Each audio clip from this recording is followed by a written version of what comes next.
Andy，一个来新加坡6年，一个来新加坡8年，我们有哪些思维已经彻底被新加坡完全改变了呢？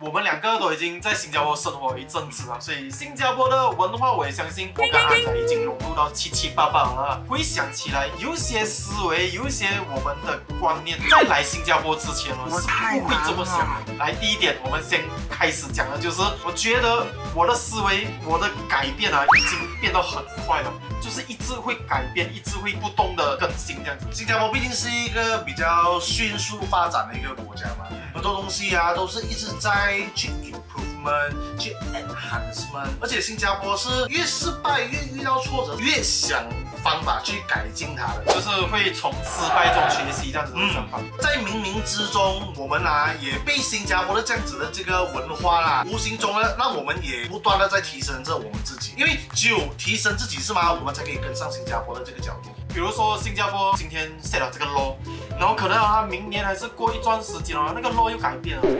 所以在这种环境下生活的我们，就会对什么事情啊都是好像没有100%口风，一 set 就是一直永远去的。因为一个 law 是不可能 set 死，好像未来以后100%就是这样子就是这样子的嘛，所以一定是碰了一些钉子，然后马上就要去 corrective action 这样子啊，才会去改掉它这样子。有些人可能会说压缩心态会不好，压缩了呢，什么都要第一，什么都要新呢，要快的，什么都要最好的。其实我个人觉得压缩心态用在对的地方的话，它是有好处的。比如说你一个压缩的，他刚才我说了，他是要什么都好，要第一，要快。所以你在新加坡有这种态度的人越多的话，就表示其实这个国家一直永远的在 upgrade， 一直在进步这样子。像这一类型的新加坡人呢，他只会一直不断的去进步，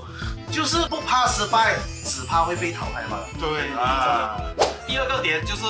独立生活，一个人的生活。我个人觉得还好啦，独立生活这一块，因为除了在 KL 读过书之外，我也有去过马来西亚的北马工作过啊。独立对我来说其实是蛮容易适应的一个东西。可是对于马来西亚呢，刚刚来到新加坡呢，要学会独立呢，很多东西啊，你都必须要自己想的，自己去解决这样子。虽然新加坡把很多东西都策划到很完美哦，可是你自己本身不要去 set 的话，新加坡是不会帮到完的。毕竟在马来西亚的我们都已经习惯了很多东西吃喝都在家里。很安分的公主病还是王子病的一个思维啊，来到新加坡过后是吗？会开始慢慢会觉得独立起来，尤其是我觉得最贴切的一点就是 transport。以前我们在马来西亚都是有开车嘛，有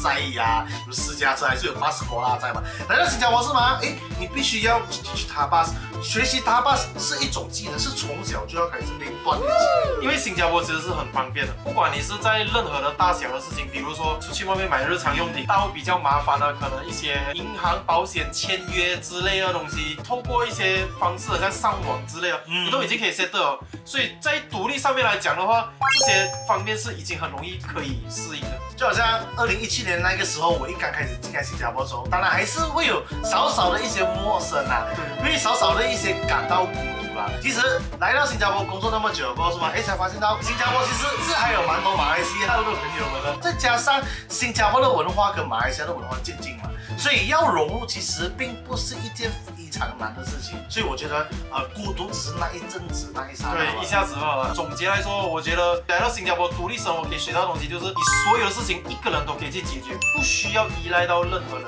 第3点就是我觉得新加坡对于所有的要求都会比较高。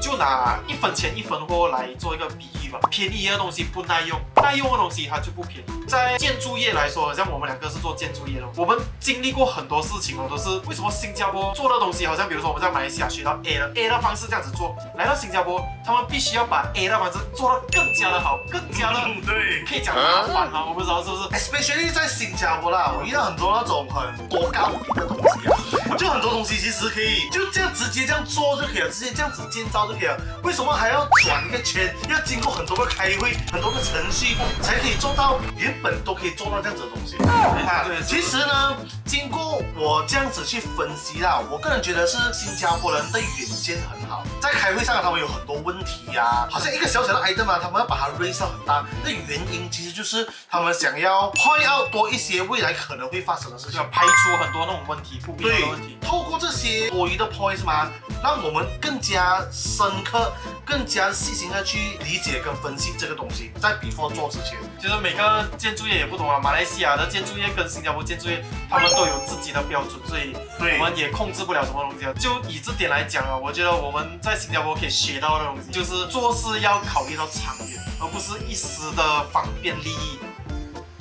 说到第4个 point， 能够让我改变我思维的啦，我觉得是安全意识。这一个 point 啦，不懂是好事还是坏事啦。虽然我们大家都知道新加坡是一个治安非常好的一个国家，在2021年的数据呢，就有 mention 到新加坡是排名第11的最安全的国家之一。这样好啊，11名的全球的，这那么个不错啊，多国家因。为第1名是没有什么人的。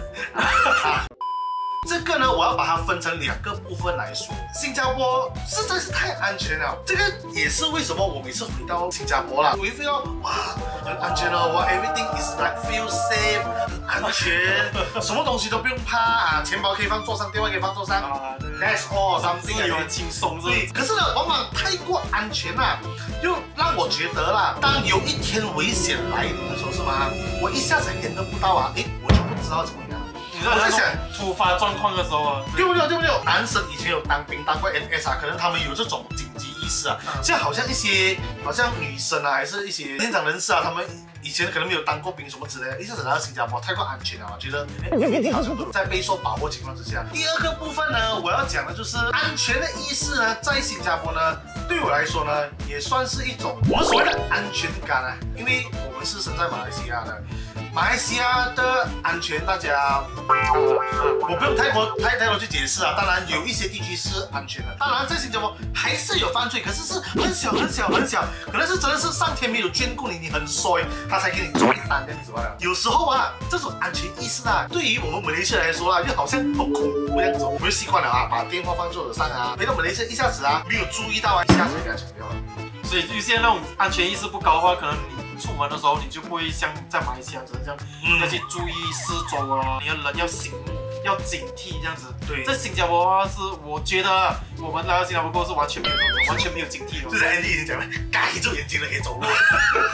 你来到新加坡，戴一个耳机，关着眼睛走路啊，都没有问题。所以在新加坡，你就是非常安全、很舒适地去过你想要的生活。我没有说新加坡这种安全意识太低不好，也不是说新加坡没有这种事情发生。因为有时候打开那种社交媒体啊、apps 啊，或者看新闻，你还是会看到一些犯罪事件，只是极度的少。所以第4点改变了我们的思维的东西，就是我们不会太过警惕身边周围发生的事情，轻松的度过每一天就好了。